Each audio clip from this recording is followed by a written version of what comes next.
She calls herself a fierce mama bear when it comes to safeguarding the rights and safety of her two boys.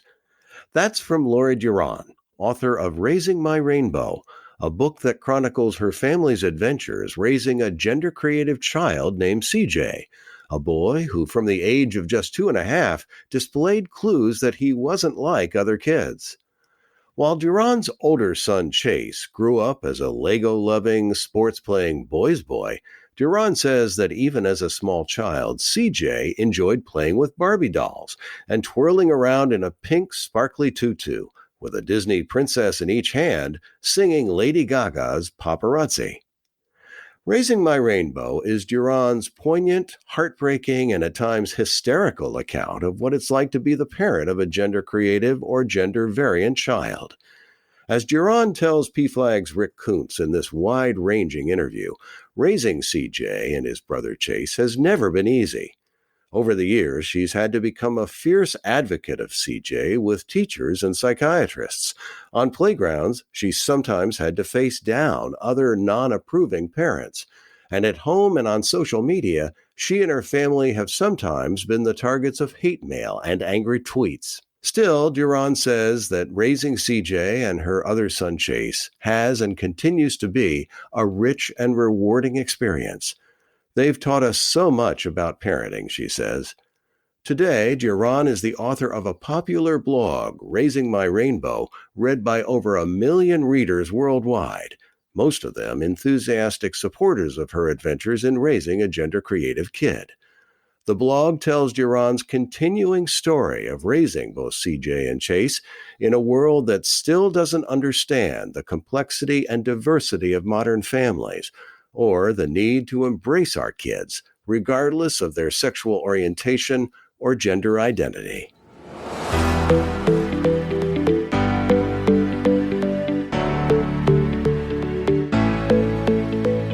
Well, Lori, welcome to Profiles in LGBTQ Courage. Thanks for being a guest with us today. Thank you for having me. I'm excited. You have written this wonderful book, Raising My Rainbow, which is your story of you and your family raising a non-gender conforming boy.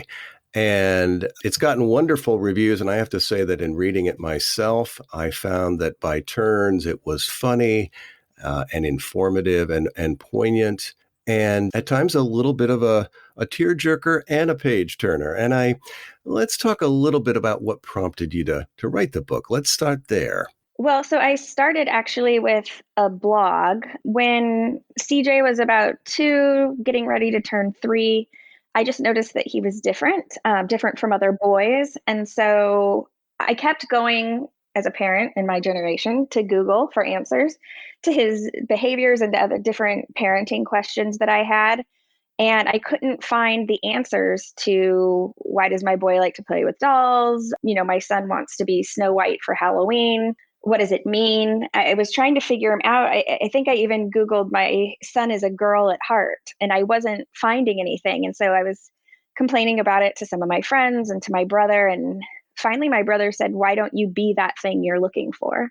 So I decided, it took me a couple months. I had to work up some courage. And then I started a blog, and I was posting twice a week anonymously and just chronicling our journey in hopes that some other family like ours would find me, or that someone would start sending me resources. And it very quickly, I connected with other families like ours. And then also what was so helpful in the beginning were adults who were like CJ as a child. And so really it was my audience who educated me in the beginning. So I started the blog, and then on the 1-year anniversary of the blog, right around CJ's birthday, I signed a book deal to write the book. And I know today you have 1 million readers, I think, in 173 different countries. And I know from what you wrote in the book that starting this blog was a little bit of an act of courage, wasn't it?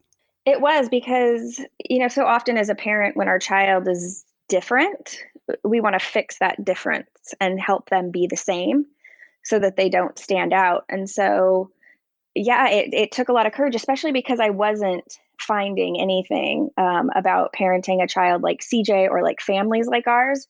So it made this parenting journey that we were on feel so lonely. Like we were the only ones experiencing this. So that's why it took courage, and it takes courage to stand up and stand out and share your journey. And I know from the very beginning, I was like, I'm just going to be really honest about the story that I have to tell. CJ has his own story to tell, but about my parenting story.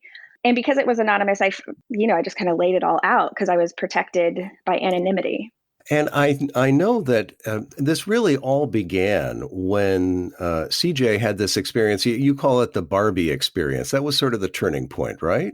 Right. I was cleaning out my closet and just kind of tossing stuff on my bed to decide what I was going to keep and what I was going to donate. And yeah, I had a boxed Barbie that my mom had given me, and I tossed it on the bed, and he came in and he found that. And that was like his aha moment. Like his entire life now could be measured by before Barbie and after Barbie, because that's the day he kind of came alive. He found a toy that spoke to him. He'd been getting hand-me-downs from our older son, Chase, as far as toys go. And he was a boy, so I bought toys that are considered to be boy toys. He'd never been exposed really to girl toys, especially not in our home. And so, so we found that Barbie, and it's like, that's when our world changed. It sounds like it really was an epiphany moment. And I know that in the book, you chronicle the challenge that you and your husband, Matt, have had in navigating all of this, navigating the relationship with CJ and with Chase and with healthcare professionals and with the educational system. And I know that it was a challenge, and you really were very much self-taught, weren't you, with this? I was. I was largely self-taught, and then I had to teach Matt just because he was, working full-time as a police officer, and I was the primary caregiver parent. So like I said, my readers of the blog who started emailing me and contacting me, I remember someone said childhood gender nonconformity, look it up. And that's all they sent in an email. And I did. And I read the definition of childhood gender nonconformity. And finally, I was reading a description of my son, and I'd been looking for it. So from there, I just committed myself to finding out as much as I could. And again, at that time, it was still because I saw this difference in my child that I wanted to correct. I wanted to fix. I wanted to help him be the same. And now, it's kind of, I'm ashamed of myself because I love how different he is and how authentic he is. But at that time, that was the beginning of our evolution, and we were in those very first steps. And so I was intent on doing as much research as I could so that I could figure it out and fix it.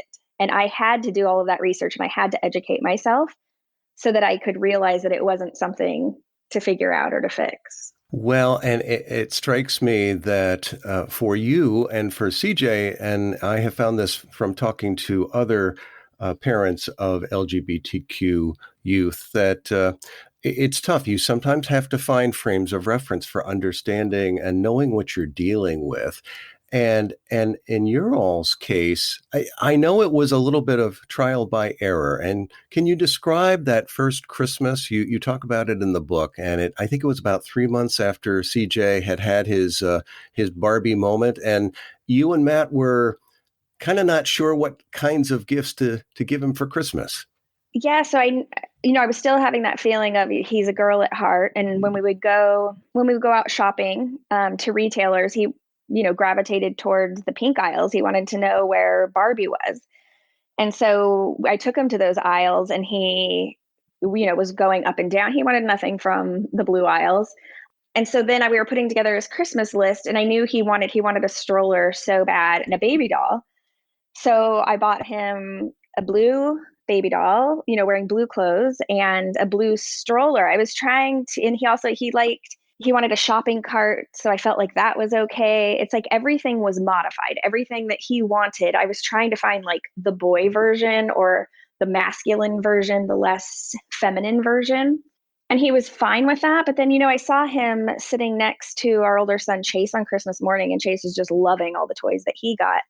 And CJ was liking his, but like it wasn't the pink stroller. It wasn't the baby doll in the pink clothes. And, that was one of those moments where I was like, I can't do this. Like, I can't parent my children differently. We had kind of hit the mark, but more so we had missed the mark with those gifts. And it's Christmas is a time for getting things off of your wish list when you're a kid, getting those toys that you really want. And we didn't provide that for CJ that year. And so that was one of those parenting moments where I was, part of our evolution, like a step in the right direction.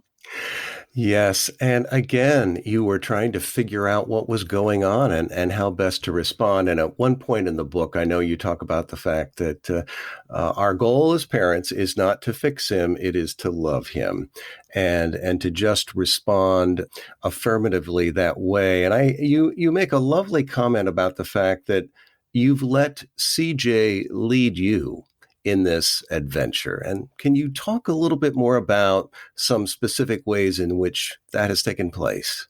Yeah, so in this parenting journey, once we got more comfortable with CJ's gender identity and gender expression, more so, we realized all of the lessons that he was teaching us. And they're great lessons for a parent to learn, but especially for a person to learn. So, really early on, he taught us not to care what other people think. And that's what was holding us back from letting him be his true self. That's what was holding us back from, getting him the pink stroller at Christmas and the pink baby doll, is because we were worried what other people were going to think, what they were going to say, what they were going to say to him, what they were going to say to us, the looks they were going to give us. And he taught us, I had considered myself a person who didn't really care what other people thought anyway, but he, like, every last bit of that, he has like purged from us. So, and that's really freeing once you get to that point. It's really freeing. And so there's that, there's patience for me in particular. I'm the type of person who wants to, if I identify a problem, I want to figure out the solution, implement the solution, and then kind of move on to the next problem. And, first of all, CJ, nothing about him is a problem. And I needed to chill out and just have patience. And so often when I'm contacted by parents who are just starting out on this journey, the number one thing is just have patience. Like, you don't know, Yes. it could be a phase. It could not, it could, it's like, just chill. And there's nothing to decide when the child's like 3 years old. Just enjoy it. And so often parents, they talk about with their children, they are allowed to like see the world through their children's eyes. And CJ has such different, colorful eyes. And so that was really neat too. But you have to get rid of a lot of junk to be able to get down to that level and see the world through those eyes that are very, very different from your own. For sure. And, one of the things that we're finding in doing this podcast series is that there are so many varieties of human sexuality and sexual identity. And I know that CJ is gender nonconforming. And I'm wondering if you could maybe share with our audience, for those who are uninitiated, what does being gender nonconforming or gender creative or gender variant actually mean? So CJ, his gender identity is male. He was assigned male at birth. He identifies as male. He prefers he, him, his pronouns. He likes his male body. He doesn't feel like he's in the wrong body. He doesn't want to change his body. So he very much considers himself male, but his gender expression is female. So the way he wants to express himself, the people that he wants to surround himself with, the hobbies that he has, the clothes that he wears, the toys that he played with, are all considered to be feminine or for females. So he expresses himself as a girl and he identifies as a boy. So a lot of people ask, are we going to put him on puberty blockers or is he trans? And, for a lot of people, that puts him on the trans spectrum, but he isn't interested in transitioning socially or medically. So it's kind of, people say gender is a spectrum, and it for sure is. And he is for sure in the middle, or, and it also kind of just depends on the day and the time. Well, and to this point of being gender creative, you tell some great stories in the book, and at times they're painful, and I can tell that they were a challenge to live through, but in their own way, some of them are rather hysterical, which you talk about, and about how you create the context, whether it's for the bounce house party or for the trip to Disney World. Can you talk a little bit about what you and Matt had to do to kind of create the context of safety and love for CJ as he was kind of beginning to express who he was.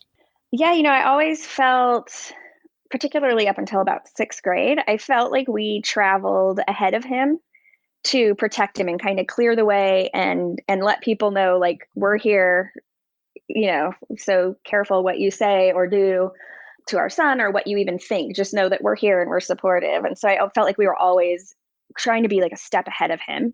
And it's less so now because we really want to empower him to be his own best advocate. But I felt like a lot of times we were like clearing the way for him and then just turning around and looking because we never knew what he would do. It's just, he's so funny. He's always been so entertaining.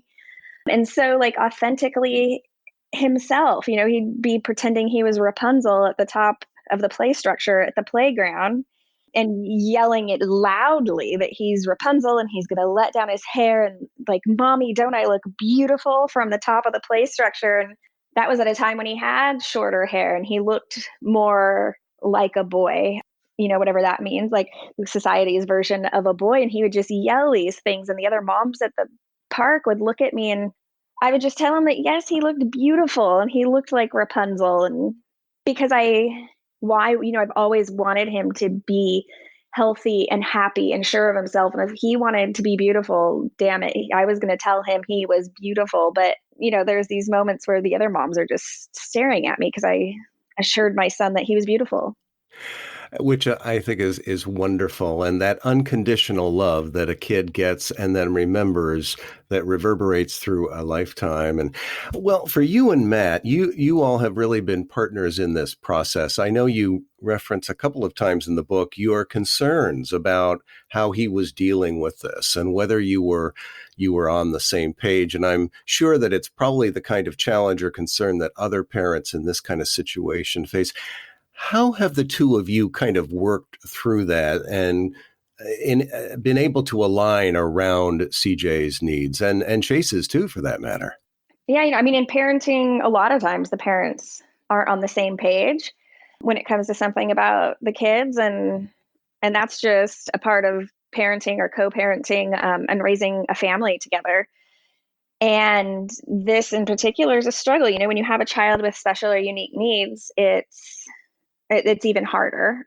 And it feels almost like an assault, like when your partner isn't at the same place that you are, because you're trying to, like, make this evolution and it feels almost like they're holding you back. And then, but I always saw the potential in Matt. I always knew he would get there. Just sometimes he was a few steps behind me. And there's been occasions when I was a step or two behind him. And so, that's a normal part of raising a family, but it just feels magnified. So we got a lot of perspective from my older brother is a gay man Michael. yes, Uncle Michael, who probably would have been more gender nonconforming or identified that way when he was younger if our parents had created a safe place and home was a safe place to express that. And it wasn't. So I learned a lot from them. But having my brother there to really, like, talk us through and, like, tell us how he felt as a child, when he wanted to be told he was beautiful and he wasn't, and he was given a football at Christmas instead of a pink baby doll. So that really helped. And then just talking through things with Matt and, taking time and being really patient with each other, because our focus was on raising happy and healthy children. And so keeping that the focus, and then the other focus was on parenting fairly. So if Chase was going to get the toys that he wanted for Christmas, then CJ should also be able to have that opportunity. And so, breaking it down like that into parenting instead of CJ should be allowed to wear a dress. We would break it down to, no, CJ should be allowed to wear what he wants to wear as long as it's healthy and it's safe. It doesn't create a danger. He should be allowed to wear what he wears, just like Chase was allowed to wear what he wanted to wear, which were like baggy athletic shorts, So getting down to, like, that most basic right that we wanted both of our children to have, we had to break it down like that a lot. Yes.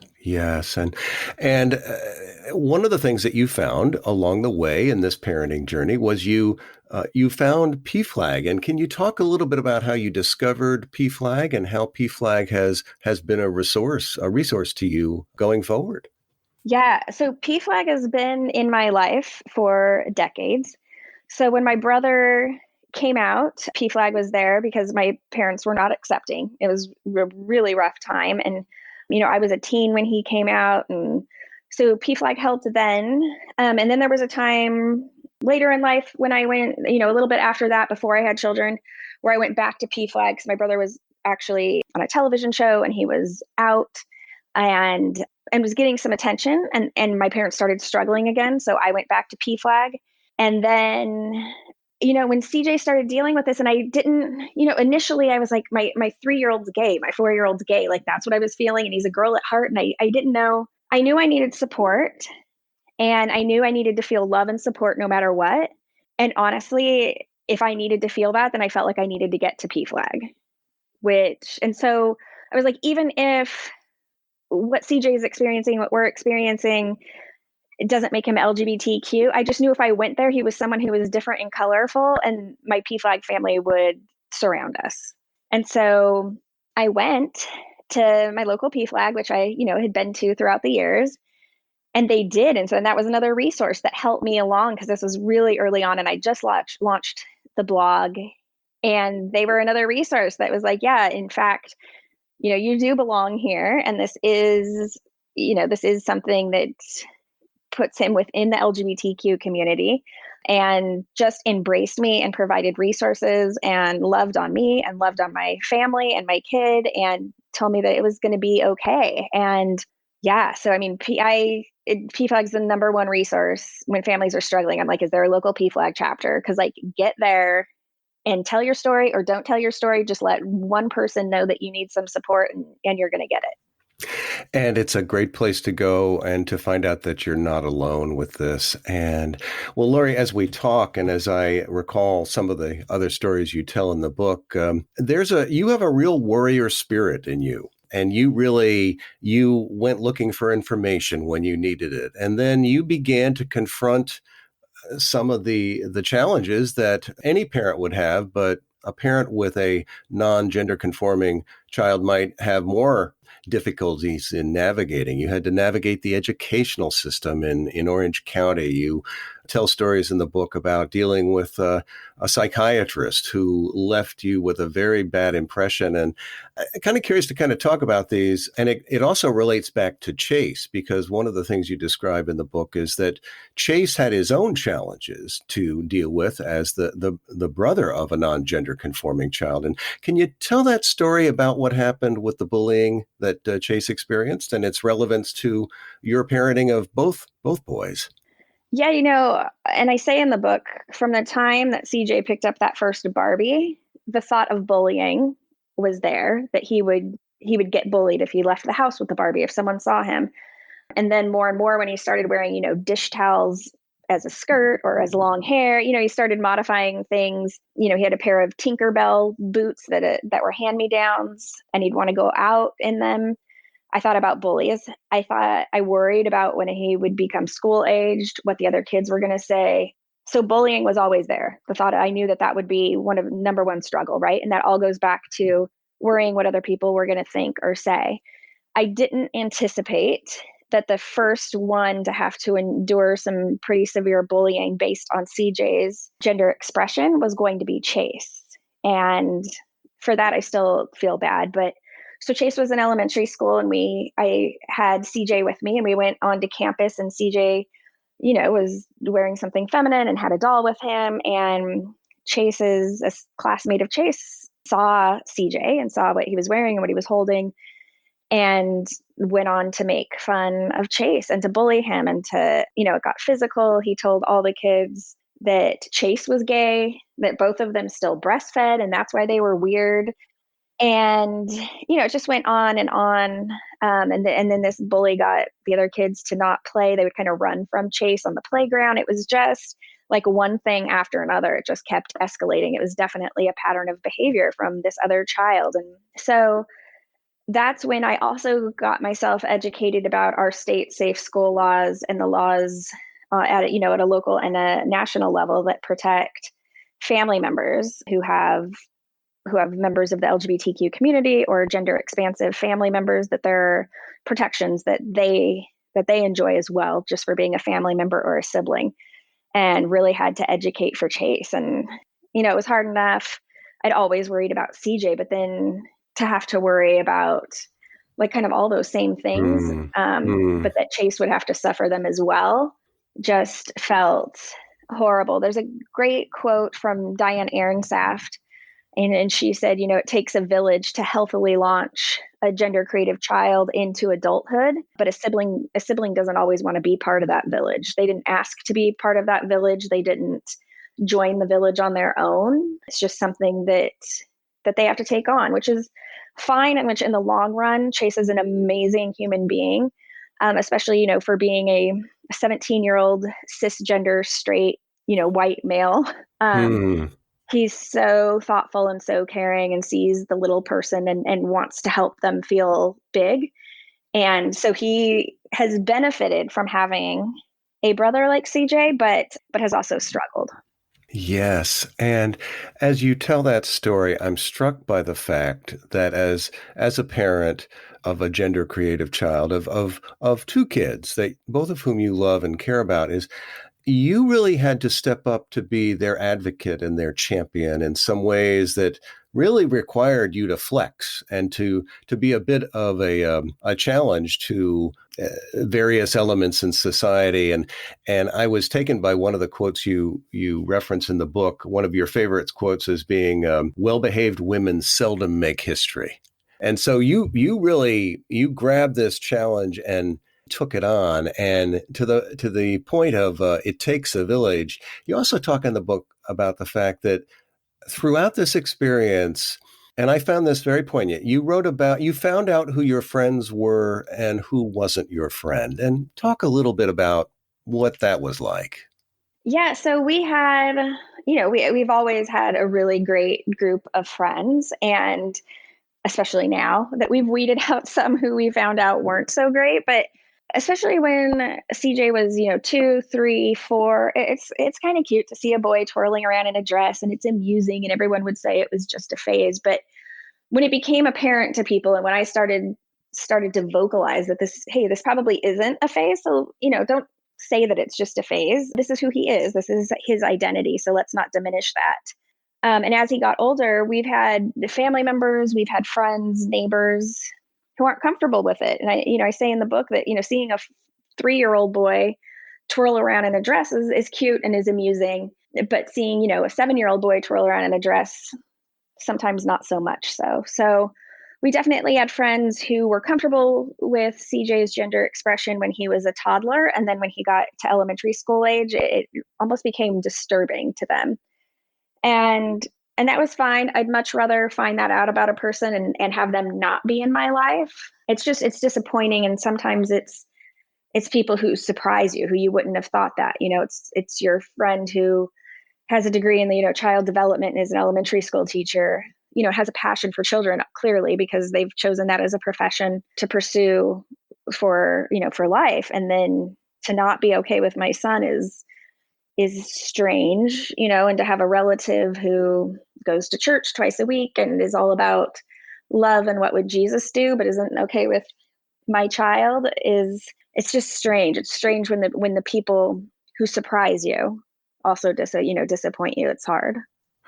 I'm sure. And this goes, I assume, too, for people who are, quote, formal authorities on these kinds of issues in society. And you tell the story in the book about being very disappointed with how Dr. Phil, I guess at one point, made a comment about how to raise children such as CJ. And can you talk a little bit about what your concern was there? And is there a rest of the story to that story? Has he ever come around to be more supportive of how you and your husband are raising CJ?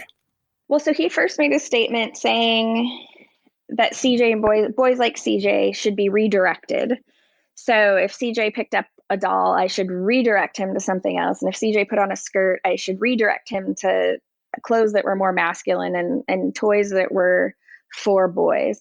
And so he made this big statement about redirection. And so I wrote about it And then he removed that from his website and made no statement. And I don't know in recent, like over the last year, if he's changed it, but he took a silent approach, whereas he was coming out and saying that we should redirect, which is so crazy because to me that's like redirecting me to like watch football. Like I don't want to watch football. It's like, are we going to redirect people to like what they should like? It's like you can't redirect that, and that's just not fair to a person. If you're going to make a person try to like something that they're just not naturally gravitating toward, especially if it's a hobby or something that's supposed to give them pleasure and be a way to pass time. It's just so odd to me, the thought of redirecting. It strikes me that being parents as you are to CJ and Chase, you've really had to become your own strongest advocates and also your most informed observers of the situation, knowledgeable of what needs to do. I'm struck by the fact, and to me, there's a lot of wisdom that you've no doubt gathered in your experience that is of value to other parents. I was very struck in the book about the fact that you are an advocate for both kids, and you've been there to help the family navigate the educational system and the healthcare system, as we were saying before. And one of the things that strikes me is that you had some very positive early experiences with some of CJ's teachers. And what's your advice to other parents about how to deal with the educational system if they have a child who's anywhere on the LGBTQ spectrum? Yeah, I mean, number one is to get educated about the laws for the federal laws and the state laws in your area that protect the LGBTQ community or people based on their gender identity, even if it's just presumed gender identity or gender expression. So to get really educated about that, and then just you use the term mama bear, and it's like, I am a fierce mama bear. Like, don't mess with my kids. I tend to do it. I like to advocate for them in a very educated way because, especially in my research that I've done, emotions don't get you any place. It's people need proof. They need to know why what they're doing is wrong. So, I infuse a little bit of emotion into it, but I try to be really factual about it. So when I go to a school, it's like, you're breaking the law. I'm not going to go in and say, this hurts my feelings.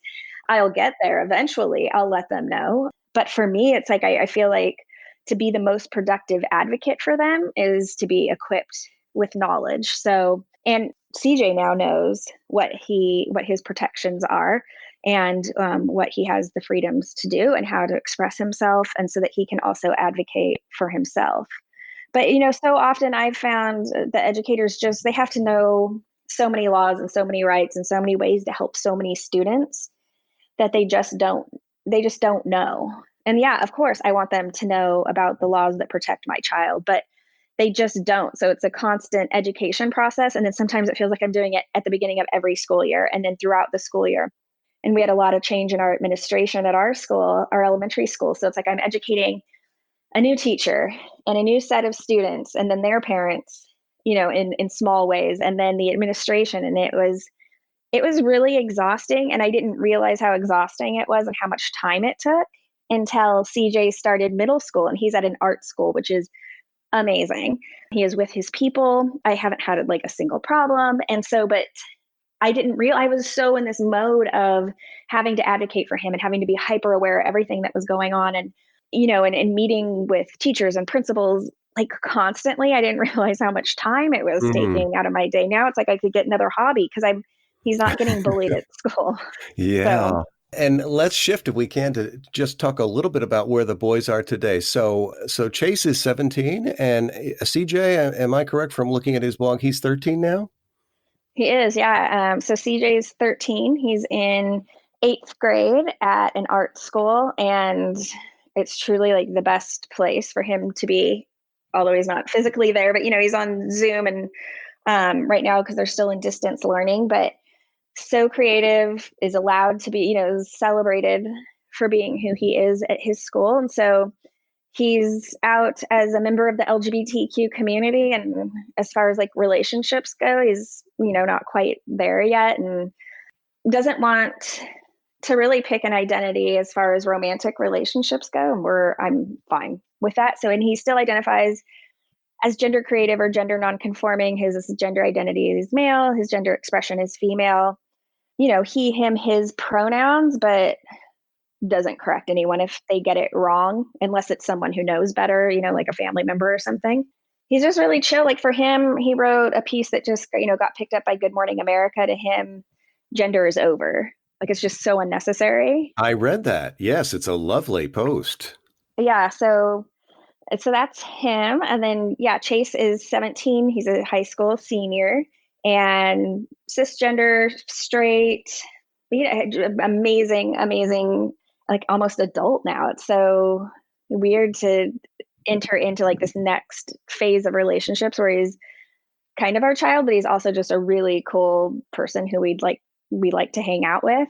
So there's definitely that transition going on, and checking out colleges, and has friends over who are super accepting. I just see his generation, and especially the group that he hangs out with, being so accepting. Like he'll have guys who are on the athletic teams at high school who are seniors and they want CJ to paint their nails. Like it's so cool. That's wonderful. And you talk about societal change beginning at a granular organic level. That's where it's happening. And well, Lori, just a couple of more questions. Before we shift to sort of final set of questions, I do want to go back and talk for just another moment about resources that parents who might be in your all situation can take advantage of. You talk in the book about your very positive experiences with your therapist, Darlene. And I wonder if you could talk a little bit about the work that you did as a family with her, and also why, for any family dealing with this, working with a therapist may be of value.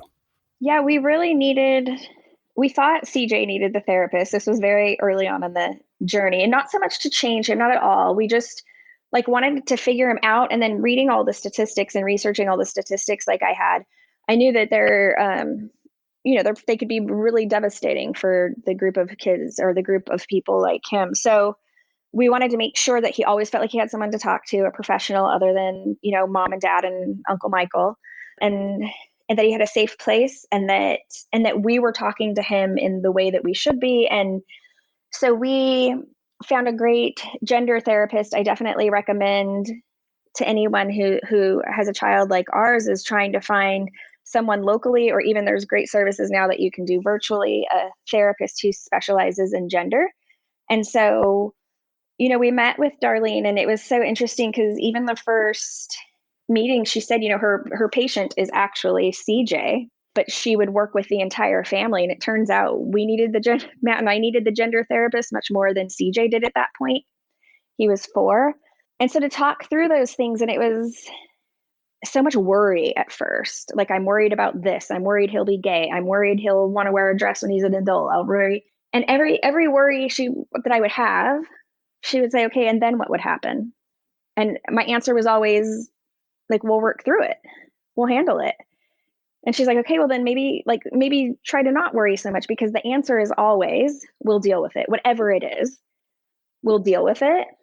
And so it got me to the point where all this useless worrying about these small little things that I couldn't control, my answer was always, we'll deal with it. We'll love them and support them no matter what. So it got me really confident and comfortable with not worrying so much, just knowing we'll get it handled. Don't worry.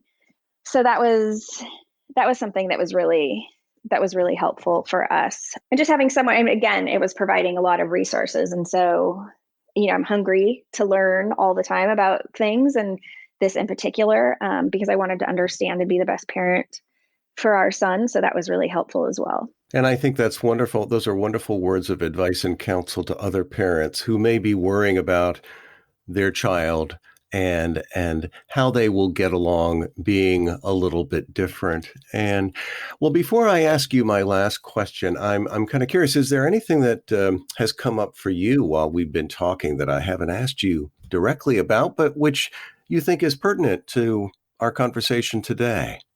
No, I'm trying to think back. A lot of times when I'm contacted by families now, I know that this can, make or break marriages or partnerships. And that's always so hard. I'm so thankful that Matt has always just been, maybe right behind me, maybe right ahead of me, but we've always been pretty close. I see that so often as a struggle. And, it's like I don't have a solution for that. That's just, I see that, and I see the different generations of families struggling with it. I've found that grandparents are amazing. I think it's because, they're a grandparent just, loves on a kid, loves them, and then sends them Yeah. home. Yeah. So I love that. I love it when older, kind of the grandparent generation contacts me and they're trying to get help for the little ones. I think that that's so great. And there can be grandparent figures in a child's life who aren't, biological, but are just great influences. And so I really like that. Those are the only other things that I thought about. Yeah. Yeah. And when you think of other parents out there who may be wrestling with these same issues, you've now been doing this for a while. What would you say to other parents who may be concerned or anxious about the rewards that come from having a child like CJ? The reward CJ has taught me so much just about life and about people and about happiness and how to be a person. It's so rewarding. It's so different.